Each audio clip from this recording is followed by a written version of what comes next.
In this video, I'm going to talk about why you should not give exam from home. Hi, my name is Amer Ali. I'm a project management consultant.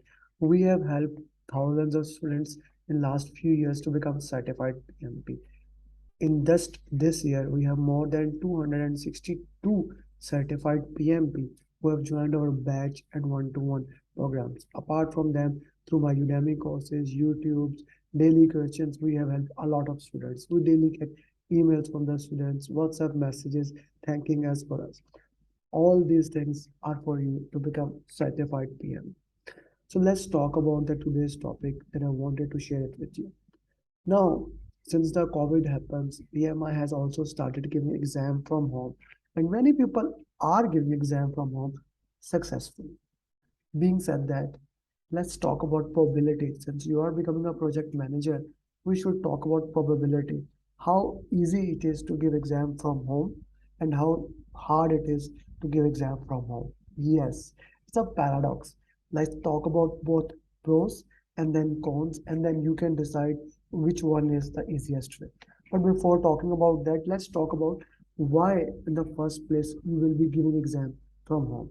Since there are two options, you can go to the PMI PSN center or you can give exam from home. Let's talk about PSN center. You book the exam online, you check the dates. If you are in Saudi Arabia, uh, Canada, US, especially in these areas, because the centers are very widespread apart from the big cities. So the centers are not always available. The dates are available after 2 weeks, 4 weeks, 6 weeks, even sometime after 1 or 2 months back. This led to people to give exam from home. So straightforward first thing, if you have an opportunity that you can give exam from the center, always go and give exam from the center. No question asked, go to the center and give exam in the center. That is very important. That is very pertinent to your exam preparation. This actually facilitate you in your exam preparation. How I will tell you later on. Now let's talk about giving exam from home. The the benefit of giving exam from home is actually you can book exam for tomorrow today. This is the biggest benefit that I have seen, and this is remarkable. But when you give exam from home, the first thing, the psychological things happen that we are wired from childhood to go into the center, to go to the school, colleges, university, and our mind says, okay, now this is serious. I need to get serious about that thing. So our mind get wired, and we actually become more aware, more conscious about the exam. That's a very important factor when you give exam from home as compared to center. I gave my exam of BASM, Discipline Agile Scrum Master, and Discipline Agile Senior Scrum Master from home. So basically, when I was giving exam, I was very casual. I was sitting like this, and I was clicking the answer, tick, tick, tick, tick, and like I was very casual. Even I know I was giving a real exam. My mind was saying it's a mock. You are just giving another mock exam. It can be bad, it can be good, but in my point, it does not make you serious, and you must be serious about the exam.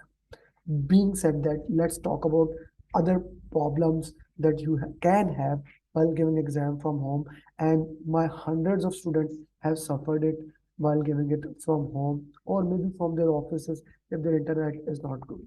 First thing first, your internet has to be amazing. That is very important. Your internet has to be amazing. Your internet has to be 100 Mbps or something like that. And throughout the process, your internet should not go down. Now, that is something you can never count on. It has happened to so many students.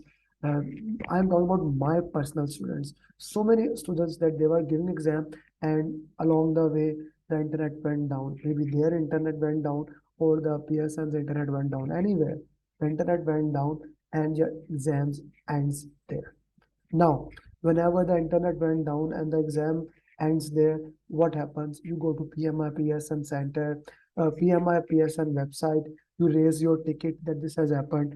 There takes 3 to 5 business day, then they evaluate the case. If the problem was from their side, yes, if the problem was from their side, then you will be able to rebook your exam without any additional charges. But if the problem was from your side, most of the time you have to pay the entire fees or some subsidy, whatever the thing is valid.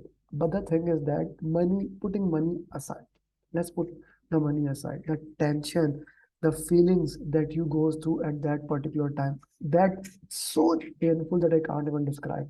I remember one of my students, he was from South Sudan. He was giving exam in office. His name is Kam Yugi. Yes, he was giving exam, and he was giving exam in late night. I was up. He immediately called me, and he was kind of in a state that I cannot describe. He said that I was after 100 and question 15. You know, second break comes at question number 120, 120. He was at 115, and suddenly his exam ended. So I said him, okay, take deep breath. And that is always the way. Whenever you get in a problem, I always ask you, okay, take deep breath. And when he was relaxed, I asked him, let's talk to PMI. We did talk to PMI. We did talk to PMI Pearson. They invested the case. And after 3 days, they said, okay, that was all problem. You can book the exam again. Now, okay, he did not hurt him financially, but the pain he went through for 3 days, that was immense. That was immense. And next time when he gave exam, he actually finished the entire exam in 2.5 hours because he was in a hurry. He did not want anything bad to happen, so he was in a hurry. Now this is the one case. Then there are so many other cases that has happened to the student because of internet problem. Right now I'm talking about only one problem. That is there was some internet lag, and as a result of internet lag, that thing occurred. Now let's talk about other things. While you are giving the exam, when the exam starts, first they ask you to take pictures of your entire room. Your room should be crystal clear. There should be no books placed there. There should be nothing placed there. For example, right now I'm talking, there is a notepad, this notepad placed here, then another writing notepad placed there. I have a lot of things when I'm talking to you guys, I am writing, taking notes. So that thing is not allowed.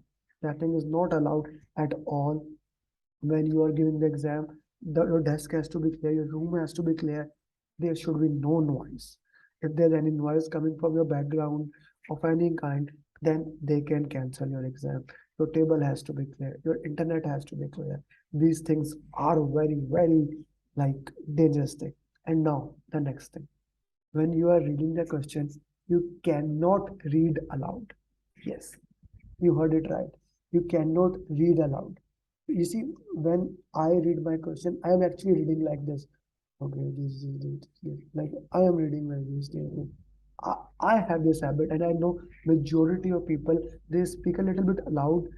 This is the habit of ourselves when we are reading. You cannot read loud. This is not allowed in the PMI exam if you are giving online exam. And if you do it for the first time, they will give you warning. If you do it for the second time, they will give you warning and will tell you if you do it for the third time, we are gonna end your exam, and that's it. You fail the exam. And this has happened to students. This has happened to the student. They can talk to PMI, etc., etc. Sometimes the PSN. Most of the time they accept your excuse and they give you a chance. But again, the pain you went through is very, very bad.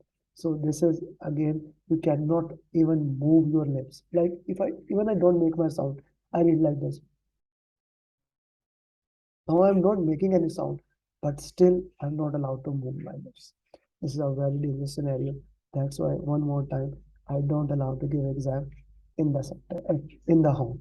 The next thing, you cannot do like this during the exam. You cannot do like you cannot move your head or body in while doing the exam. So that is a again a bad thing that I actually do while giving the exam. I extend myself. If you do that, you will again get a warning. So many, when you are in such a restriction that your mind get tense. Already your timer is running there. Tick tick tick tick tick. Questions are long, drag and drop. So many things.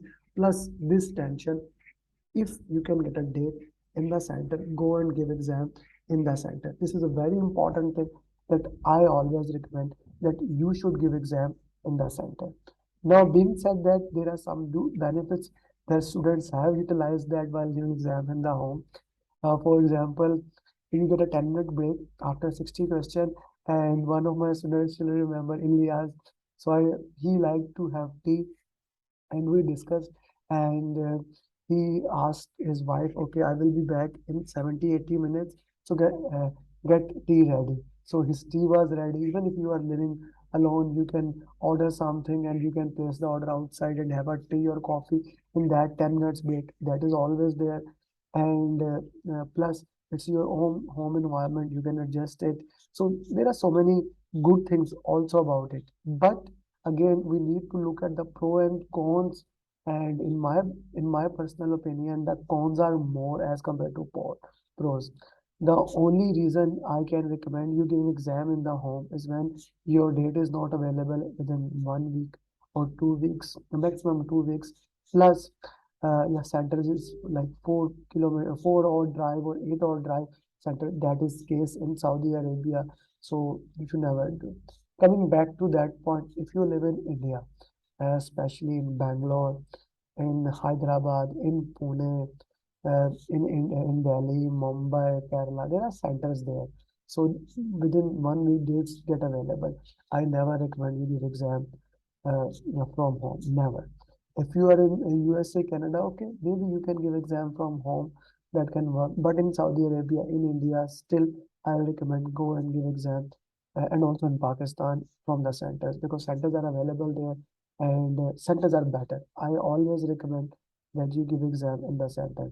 So, also talking about center, there can also be some problems in the centers. Students have felt that when they went to the centers, their internet was down, they have to wait 1 or 2 hours. Those things do happen, but again, the benefits are more as compared to giving exam from home. So that's it. I hope that helps you and that clarifies you. Should you give exam from home or should you give exam from center? And when you give exam, do ping me, and I would love to know your side of story, how your exam went. And if you haven't taken the training, do tell us. You can join our batch program or one-to-one program, and you can become certified PMP. My goal is to get 500 certified PMPs in 2022. You can join my mission and you can become certified PMP. And do like and share this video so more and more people know about that. Thank you very much. Bye bye.